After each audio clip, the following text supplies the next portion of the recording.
देखिए अभी 12 बजे के आसपास ये सीसीएस की बैठक होनी है और इसमें जो सबसे अहम मुद्दे रहने वाले हैं वो ये कि किस तरीके से यूक्रेन से भारतीय को वापस लाया जाए, जो वहां पे बच्चे पढ़ रहे हैं उन्हें वापस लाया जाए। आज 2 विमान अभी देश भारत वापस आने हैं, जो आज देर शाम तक वापस आ जाएंगे, जिसमें से एक विमान मुंबई पहुंचेगा और दूसरा विमान दिल्ली पहुंचेगा।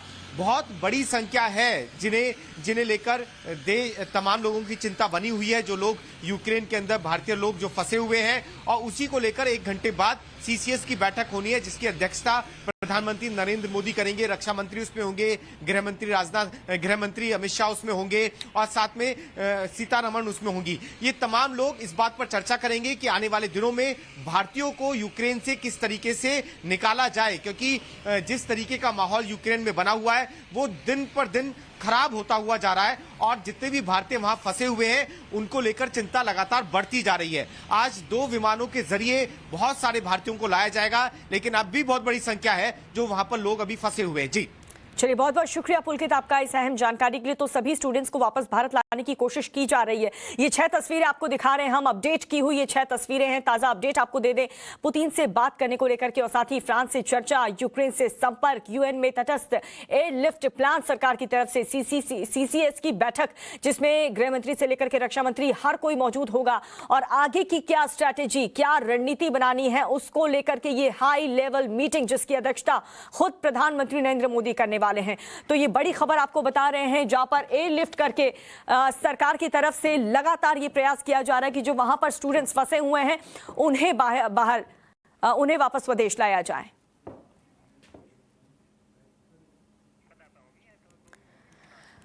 तो ये बड़ी खबर लगातार हम आपको बता रहे हैं और साथ ही ऑपरेशन एयरलिफ्ट प्लान क्या है ये देखिए। आज 2 प्लान छात्रों को लेकर के वापस स्वदेश लौटेंगे, यानी कि वहां के स्टूडेंट्स जो यूक्रेन में फंसे हुए थे, हमारे स्टूडेंट्स, उन्हें वापस लाया जा रहा है। शाम 4 बजे पहली प्लेन की मुंबई में लैंडिंग होने वाली है, जिसे रिसीव करने के लिए खुद मंत्री जाएंगे और रात 8 बजे दूसरे विमान की दिल्ली में लैंडिंग होगी। यानी कि 2 विमान आज हमारे भारत के छात्रों को लेकर के वापस हिंदुस्तान आ रहे हैं, जो बच्चे वहां पर पढ़ने गए थे, कामकाज के लिए गए थे और अब इस युद्ध के बीच जो फंस चुके हैं उन्हें सुरक्षित वापस लाने के लिए भारत सरकार लगातार इस पूरे घटना पर नजर बनाए हुए हैं और कोशिश की जा रही है कि जल्द से जल्द सभी स्टूडेंट्स को वापस स्वदेश लाया जाए। और इसी सिलसिले में हर मुमकिन बड़े कदम उठाए जा रहे हैं। अब तक 25 से 30 भारतीय छात्र वापस हिंदुस्तान लौट चुके हैं, भारत लौट चुके हैं। अब और 2 फ्लाइट्स वापस आ रही हैं, एक फ्लाइट मुंबई आएगी, एक दिल्ली आएगी। और भी स्टूडेंट्स जो हैं, जो यूक्रेन में पढ़ाई कर रहे थे, जो जॉब कर रहे थे, उन्हें स्वदेश लाया जाएगा। अब तक 25 से 30 भारतीय छात्र वापस लौट चुके हैं और इसी बीच भारत सरकार की तरफ से एक एडवाइजरी भी जारी की गई थी कि आप पैनिक ना हो और इधर उधर ना जाए। लेकिन हंगरी बॉर्डर से इस वक्त हमारे साथ कुछ स्टूडेंट्स जुड़े हुए हैं, सीधा हम उनका रुख करेंगे।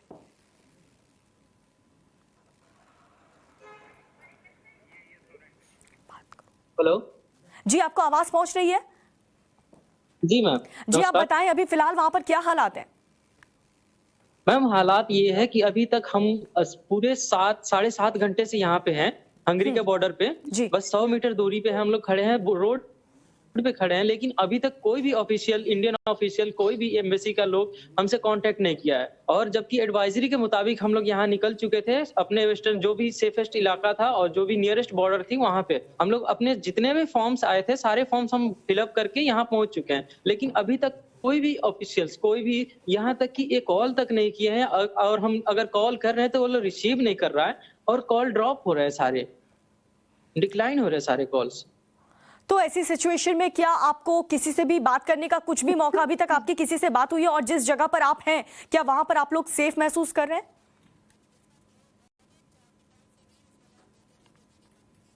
हेलो जी, अगर आप तक आवाज पहुंच रही है तो जरा बताएं किन किन परेशानियों का सामना आपको करना पड़ रहा है। टाइम्स नाउ ऑफ भारत में हम वो खबर पूरी चला रहे हैं, आप बताइए क्या दिक्कत आपको इस वक्त वहां पर हो रही है?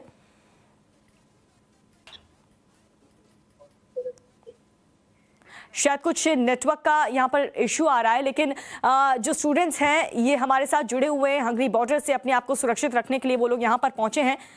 क्या आवाज अगर आप तक पहुंच रही है तो जरा बताएं आप किस तरीके की डिमांड यहाँ पर करना चाहते हैं, क्या बात आप अपनी रखना चाहते हैं? चलिए, कुछ नेटवर्क का इशू है वहां पर। देखिए, सिचुएशन बहुत क्रिटिकल है यूक्रेन में और भारत सरकार की तरफ से हर मुमकिन प्रयास किया जा रहा है कि सभी स्टूडेंट्स को जल्द से जल्द वापस स्वदेश लाया जा सके, क्योंकि यहां पर परिवार वाले भी परेशान हैं। कई ऐसे मिनिस्टर्स हैं जिनके खुद के बच्चे भी यूक्रेन में पढ़ रहे थे, उन्हें भी वापस सुरक्षित लाना है। भारत सरकार पल पल नजर बनाए हुए हैं और जल्द से जल्द ये फैसला दे दिया गया है, आदेश दे दिया गया है कि सभी स्टूडेंट्स को सुरक्षित वापस लाया जा सके। और इसी सिलसिले में ऑपरेशन एयरलिफ्ट में जो भारत की तरफ से चलाया गया है, उसमें अब तक 25 से 30 भारतीय छात्र वापस सुरक्षित भारत लौट चुके हैं।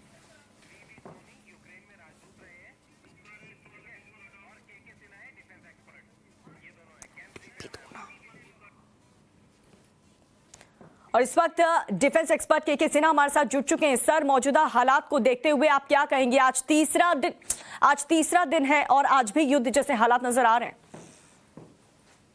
देखिए, 72 आवर्स का समय होने वाला है और नेक्स्ट 48 आवर्स बहुत ही इंपॉर्टेंट है, क्योंकि किस तरफ ये करवट लेगा। शायद ये एक न्यूट्रलिटी की तरफ चला जाए नेटो में, जब यूक्रेन ये कह मान जाए कि हम न्यूट्रल रहेंगे, या और कोई दूसरा पहलू आ जाए। क्योंकि देखिए, सीज ऑफ कीव, कारकीव हो चुका है। दो मेन जगह हैं जहां पर लड़ाई दूसरे तरफ नहीं मुड़नी चाहिए। एक इंसर्जेंसी की बात हो रही है, बाहर के देश, नेटो देश ये चाह रहे हैं कि एक इंसर्जेंसी छिड़ जाए, हथियार भेज रहे हैं, कोई मदद करने के लिए आने के लिए तैयार नहीं है। वो चाहते हैं कि ये इंसर्जेंसी में तब्दील हो जाए और रशिया जो टैक्टिकल गेन किया है, जो स्ट्रेटेजिक गेन के लिए गया था, वो डिफीट हो जाए। तो ये लोग अब बड़े गेम खेल रहे हैं, जिसमें चेस बोर्ड के ऊपर में वहां के इनोसेंट नागरिक आ गए और इनोसेंट नागरिक जो आए हैं नेशनलिटी के ऊपर में। और एक वहां पर जो सबसे बड़ी जो भूल होगी, वो जेलेंस्की साहब का एक को क्यों उनके पीछे से कहा जा रहा है, अमेरिका कहता है कि आप देश छोड़ दीजिए, आना चाहते हो, वो कहते नहीं। तो एक नैरेटिव पैदा कर रहे हैं। ये चाहते हैं कि पूरे रशिया के अंदर में या पूरे विश्व के अंदर में ये दिखा पाए कि मेजर सफरिंग्स हैं। सफरिंग क्या है? किसी पक्ष को लेने के ऊपर है। आप न्यूट्रल रहकर भी कर सकते हैं, मगर वो कहते हैं हम नेटो में जाएंगे, वो कहता है आप नेटो में ना जाएं। लड़ाई तो उस चेस बोर्ड की है और सब अपने टैक्टिकल गेम को खेल रहे हैं और वहां के इनोसेंट लोगों को मोहरा बना करके खेला जा रहा है। वहां मार्शल लॉ लगा के कह दिया कि आप 18 से 60 वर्ष के लोग नहीं निकलेंगे।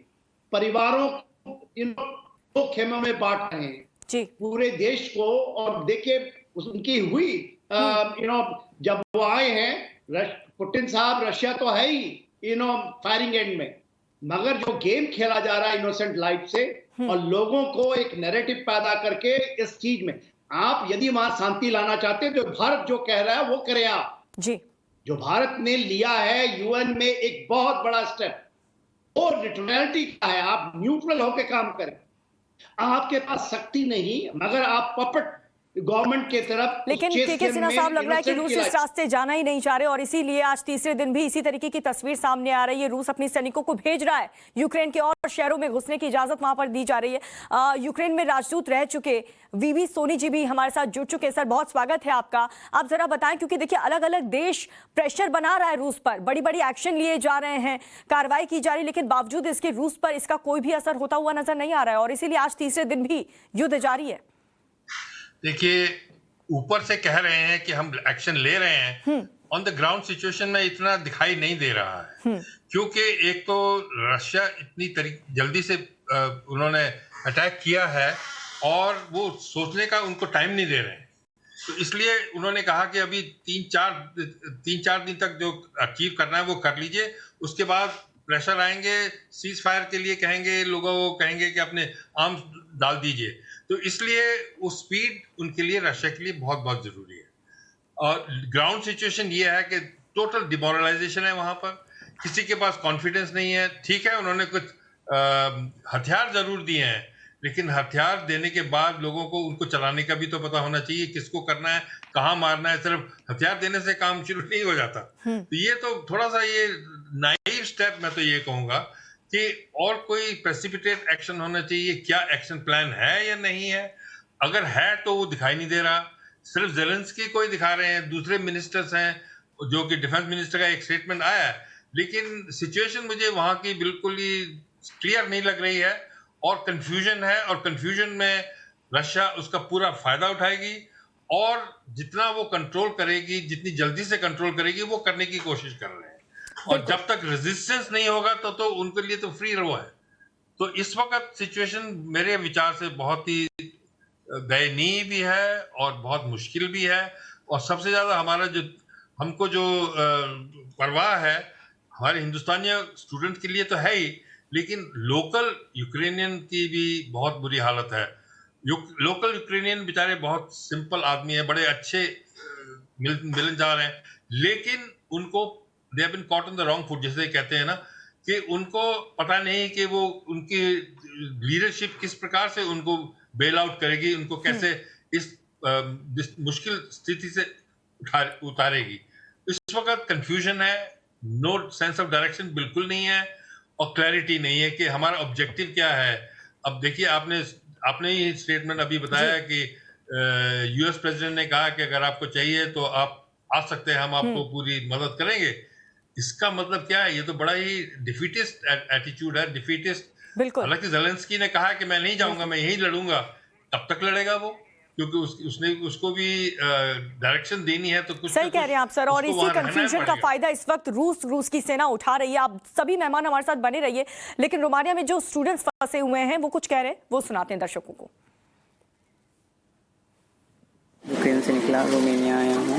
हमें आने में 10 घंटे लग गए और हमें रोमानिया से मुंबई ले जाया जा रहा है। Chhatrapati Shivaji airport, international airport पे हमें अभी ले जाया जा रहा है। हमारे साथ मोर देन 200 स्टूडेंट्स हैं जो जा रहे हैं और हम ट्रैवल कर रहे हैं। और फिर वहाँ से क्या पता हमें कुछ जाना होगा या यहाँ से मदद करेंगे, बट इंडियन एम्बेसी ने बहुत हेल्प की हमारी, रास्ते में खाने पीने से लेकर हर चीज़। तो स्टूडेंट्स की बाइट हम आपको सुना रहे थे, उनका रिएक्शन हम सुना रहे थे। एक और खास मेहमान भी हमारे साथ बने हुए, मैं जल्दी से उनका भी पहला रिएक्शन ले लेती हूँ। रिटायर्ड कर्नल एस दिनेश साहब, रक्षा विशेषज्ञ हैं। आपका भी पहला रिएक्शन, जो अग्रेसिव नेचर इस वक्त रूस ने अपनाया हुआ है, आज तीसरे दिन भी युद्ध जारी है, क्या कहेंगे आप? देखिए, इसमें बिल्कुल स्पष्ट है कि जो व्लादिमीर पुतिन ने अपना पॉलिटिकल ऑब्जेक्टिव जो सेट किए हैं, जब तक वो हासिल नहीं होगा ये जंग जो है वो जारी रहेगा। जहां तक उसने अपने मिलिट्री ऑब्जेक्टिव्स की बात है, उसमें थोड़ी क्लैरिटी है। उन्होंने बोला है डीमिलिटराइजेशन ऑफ यूक्रेन, जिसके मतलब यह है कि जो यूक्रेन के जितने भी मिलिट्री एसेट्स हो या पावर हो, उसको नष्ट करना। और उसके लिए उन्होंने एक्शंस भी लिए, जो दिख भी रहा है कि उन्होंने जो एयरपोर्ट, एयरफील्ड से उसको डिस्ट्रॉय किए हैं, जो मिलिट्री एसेट्स और मिलिट्री इंस्टॉलेशन है उसको टारगेट किया है। लेकिन प्रॉब्लम है जो पॉलिटिकल ऑब्जेक्टिव में उन्होंने कई चीजें बताई है, जैसे डीनासिफिकेशन हो गया। रशिया चाहता है कि यूक्रेन के लोग जो है जिस तरह से चाहते हैं कि उस हिसाब से एक बदलाव आए। तो ये सब चीजें एक एम्बिग्विटी है, कोई क्लैरिटी नहीं है कि एग्जैक्टली क्या चाहते हैं। कई लोग बोलते हैं कि अगर रेजिम चेंज या लेविन्स्की को हटा दिया जाए तो उसमें वो ऑब्जेक्टिव उनका होगा। लेकिन मेरा ये सवाल है कि मान लीजिए उनको हटा भी दिया तो कंट्रोल किस तरह से करेंगे कीव पे? तो कंट्रोल करने के लिए उनको वहां पर सेना रखना पड़ेगा, और इवन अगर एक पपेट गवर्नमेंट को भी रखेंगे तब भी सेना रखना पड़ेगा। और अगर जब सेना रहेगी तो ये तनाव बढ़ते रहेगा। और तो ये ऐसा नहीं है कि ये जो युद्ध है भले ही 72 आवर्स हो गए और अगले कुछ दिनों में वो खत्म होगा। ये अभी ये एक्चुअल जो फाइटिंग जो शहर के अंदर जब होने वाला है, बहुत माफी के साथ मैं आपको रोकना चाहूंगी यहाँ पर, आप अपनी बात कंप्लीट करिएगा। बहुत बड़ी खबर आ रही है, दर्शकों को वो भी बता दें। जापान टाइम्स के हवाले से बड़ी खबर मिल रही है, जहां पर जापान के कार्गो शिप पर मिसाइल गिरा है। यूक्रेन के कोस्ट के पास ये हमला हुआ, बड़ी खबर आपको बता रहे हैं। जापान टाइम्स के हवाले से ये अहम जानकारी इस वक्त हमारे पास आई है, जहां पर जापान के कार्गो शिप पर मिसाइल गिरा है। यूक्रेन के कोस्ट के पास ये हमला हुआ है। तो देखिए, लगातार महायुद्ध चल रहा है रूस और यूक्रेन के बीच, और अब ये खबर मिल रही है कि जापान के कार्गो शिप पर एक मिसाइल गिरी है। यूक्रेन के कोस्ट के पास ये हमला हुआ। ये तस्वीर आपको दिखा रहे हैं, देखिए कुछ देर पहले की कीव की तस्वीर भी हम आपको दिखा रहे हैं, जहां पर सुबह से ही फायरिंग हो रही है, मिसाइलें दागी जा रही हैं। और दूसरी तरफ अब ये ताजा खबर ये मिल रही है कि जापान के कार्गो शिप पर एक मिसाइल गिरी है, यूक्रेन के कोस्ट के पास हमला हुआ है।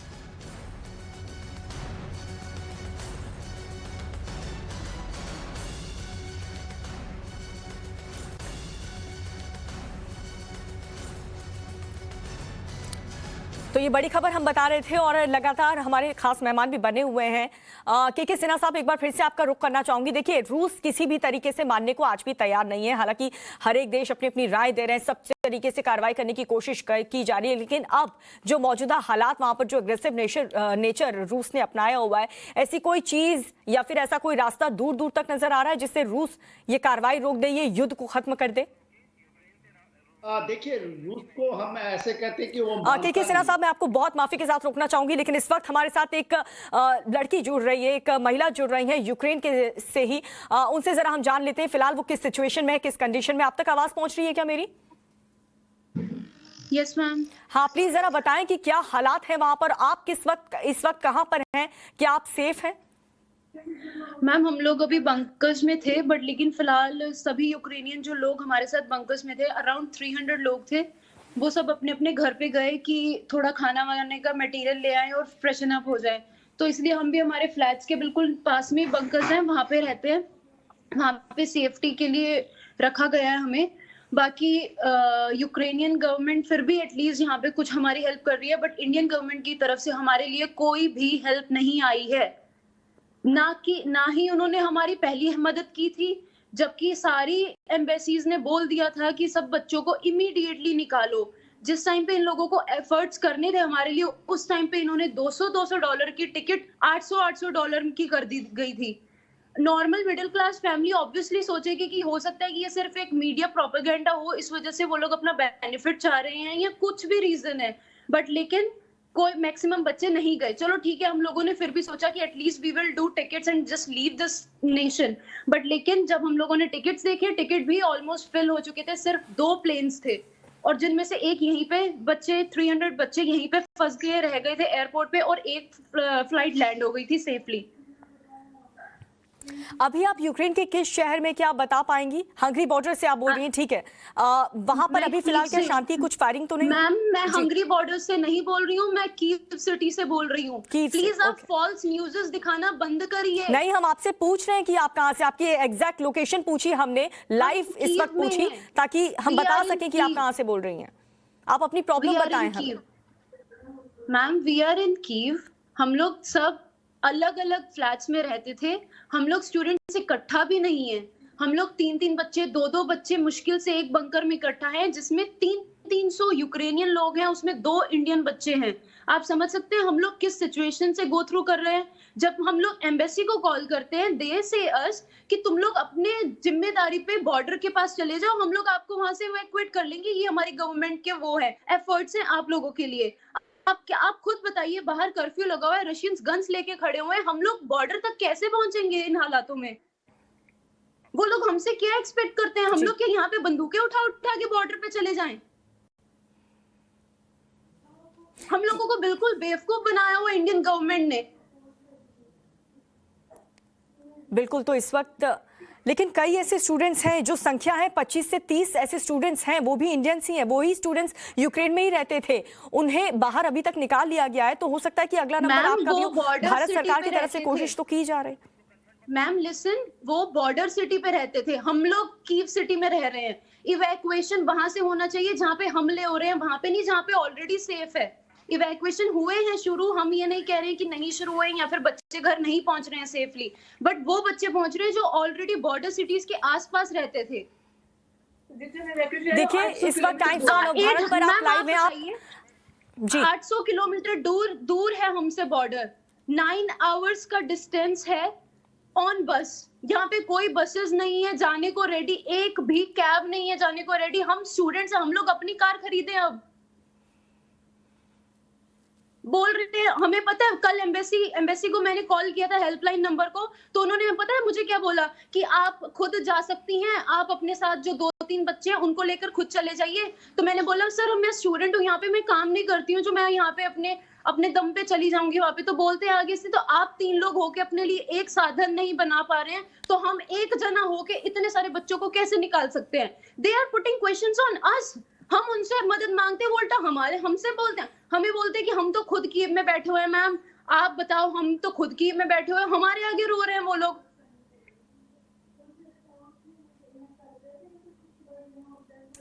तो बिल्कुल बताइए, अब आप शांत क्यों हैं? हम आपकी बात सरकार तक पहुंचाने की कोशिश करेंगे और इसीलिए हमने आपको लाइव जोड़ा है ताकि आपकी परेशानी को हम दिखा सकें। इस वक्त आप लाइव में आप जो कहना चाहती हैं आप कह सकती हैं। मैम, अगर आपको हमारी बात उन तक पहुंचानी है जेन्युइन वे में, वैसे तो आप 1 महीने से यूक्रेन और रशिया का युद्ध का ऐलान करते ही आ रहे थे मीडिया वाले, and we are very thankful for that. हमारी सरकार ने उसके लिए एफर्ट्स नहीं किए, ना ही कोई स्टेप्स उठाए इम्पोर्टेंट। उन्होंने सिर्फ एक एडवाइजरी जारी की थी कि जिसको लगता है कि उसकी जान को खतरा है वो जा सकता है, जबकि यूएस वालों ने ये बोला था एवरीवन शुड लीव। तो कहीं ना कहीं सबको ये लगा कि हो सकता है सिर्फ मीडिया प्रोपेगेंडा हो यूक्रेन और रशिया की तरफ से कि इन लोगों की इकोनॉमी डिफरेंसेस हो, कुछ भी रीजन, सब बच्चों को यही यहाँ पे बताया जा रहा था कि इतना कुछ नहीं होने वाला है, इतना कुछ नहीं होने वाला है, जस्ट स्टे काम। हमारे एजेंट्स, हमारी एम्बेसी वाले सब हमको यही कह रहे थे कि इतनी बात नहीं बढ़ने वाली है। अब हमारा सरकार से सिर्फ इतना अनुरोध है कि अगर आपको सच में कुछ करना है तो आपने जितने भी इंटरनेशनल संबंध बनाए थे, इंटरनेशनल जाके मोदी जी ने उनको बोलिए वो इंटरनेशनल संबंध अब इस्तेमाल करें।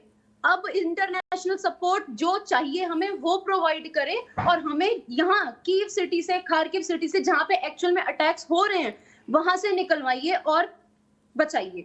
बिल्कुल राजेंद्र जी, आप बने रहिए हमारे साथ क्योंकि बहुत हिम्मत दिखा रही हैं आप और इस हिम्मत को बनाए रखिएगा। भारत सरकार से भी हम यही अपील करते हैं कि जल्द से जल्द आपकी बात सुनी जाए, आपको भी सुरक्षित भारत वापस लाया जाए। लेकिन मैं आपसे एक और बात जानना चाहूंगी, आपके जैसे और कितने स्टूडेंट्स वहां पर फंसे हुए हैं कीव में फिलहाल? मैम, हमने अभी रात में इवैक्यूएशन ग्रुप बनाया था एक, जिसमें 1 मिनट के अंदर 3-3 बच्चे ज्वाइन कर रहे थे उसको। तो आप समझिए कम से कम भी इस टाइम पे मेरे उस ग्रुप में 300, 400 बच्चे ऐड हो रहे हैं। तो आई थिंक 3000 बच्चे तो अभी इस वक्त कीव में हैं, 3000 इंडियन स्टूडेंट्स, और जबकि सब एक साथ नहीं है, 2 बच्चे एक जगह, 2 बच्चे एक जगह, 2 बच्चे, 3 बच्चे, 4 बच्चे ऐसे हैं। और हॉस्टल्स, हाँ हॉस्टल्स के बच्चे ऐसे हैं कि 100 बच्चा एक साथ ठहरा हुआ है, बाकी ज्यादातर बच्चे फ्लैट्स वाले हैं यहाँ पे। और वो सभी स्टूडेंट्स जो आप बता रही हैं जिसे ग्रुप में ऐड किया गया है, वो सभी स्टूडेंट्स कीव में या फिर यूक्रेन के अलग अलग शहरों में? नहीं, हमने सिर्फ मेरी यूनिवर्सिटी के बच्चों को ऐड किया था कि हम लोग एटलीस्ट ये जाने कि यहाँ पे इस वक्त मौजूद कितने हैं बच्चे, उनकी इंफॉर्मेशन मंगवाई है मैंने, और प्लस आसपास कि कौन से एरिया में हो एक्चुअली आप लोग, बस इस इंफॉर्मेशन के लिए कि एक हमें बना रहे कि हाँ हमारे दोस्त यहाँ है सब। तो क्या और अगर इवैक्यूएशन पॉसिबल हुआ तो हम खुद ही बस करके साथ में निकल पड़े, शायद, मतलब कुछ यही सोच रहे थे हम लोग। इनमें से किसी भी बच्चों को कोई किसी भी तरीके का कोई कांटेक्ट नहीं हो पाया है मदद के लिए, या सिर्फ आपके साथ? मैम, किसी के साथ भी नहीं हुआ है। हम लोगों को भी मीडिया, आई थिंक किसी के नोन थे, but he was not ready to speak, then I said I will speak, तो मेरा कांटेक्ट हुआ है आप लोगों से। अदरवाइज बच्चे अपना फर्स्ट ऑफ ऑल चेहरा ही नहीं दिखाते, इंडिया की गवर्नमेंट से डरते हुए, ना ही अपनी आवाज उठाते हैं। बिल्कुल राजविंद्र जी, आप हमारे साथ बने रहिए क्योंकि देखिए हमारे साथ 3 खास मेहमान भी इस वक्त बने हुए हैं जो आपको सुन रहे हैं, और हम लगातार सरकार से भी ये अपील कर रहे हैं कि आपकी आवाज जरूर उन तक पहुंचे, इसलिए हम आपको इस वक्त लाइव दिखा रहे हैं। के सिन्हा साहब, ये जो आप देख रहे हैं स्टूडेंट को जो फंसी हुई है इस वक्त यूक्रेन के कीव में, जो कि बहुत ही क्रिटिकल वहां पर हालात बने हुए हैं, आप चाहें तो आप उनसे भी बात कर सकते हैं। यहाँ पर हमारे साथ रक्षा विशेषज्ञ बने हुए हैं, आप कुछ कहना चाहेंगे उनसे? या अपनी बिटिया से जरूर बात करना चाहेंगे। देखो बेटा, आप जो कह रहे हैं बहुत हिम्मत चाहिए जो आपने बोला है, और आप में लीडरशिप क्वालिटी है। देखो बेटा, वहां आने के लिए जब आप भारत सरकार से चाहते, या तो मेरे ऐसे कोई मैं वॉलंटियर हूं, मैं आ सकता हूं, मैं आपको निकाल के ले आऊंगा, मगर वो आप भी कर सकते हो, क्योंकि मैं अभी यहाँ बैठा हूं, मुझे ऐसा मौका नहीं मिला है।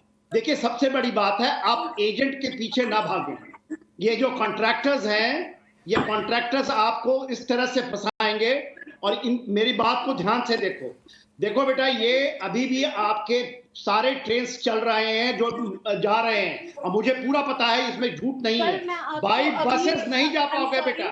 सुन लो मेरी बात, सुन लिया? Please listen to me.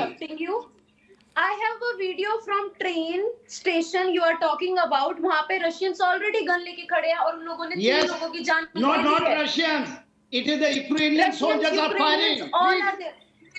Sir, हम लोग यहाँ पे हैं, हमें पता है। हम लोगों के दोस्त ट्रेन स्टेशन पे गए थे, नाइजीरियन हमारे दोस्त थे नाइजीरिया से, उन लोगों ने खुद हमें कॉल करके बताया है कि अंदर यूक्रेनियन थे ट्रेन पे और बाहर रशियंस खड़े थे। उन लोगों के पास कोई जगह नहीं थी जाने की, इसलिए वहीं पे उन लोगों को अंडरग्राउंड किया गया है। मिस इन्फॉर्मेशन ना फैलाओ, मैं आपको यही कहूंगा। देखो अभी रशियंस कहां से पहुंच जाएंगे आपके ट्रेन के अंदर में, वो आउटर स्कर्ट। देखो बेटा, हम लोग की मिलिट्री है, हमने किया है जमीन पे काम इन चीजों को।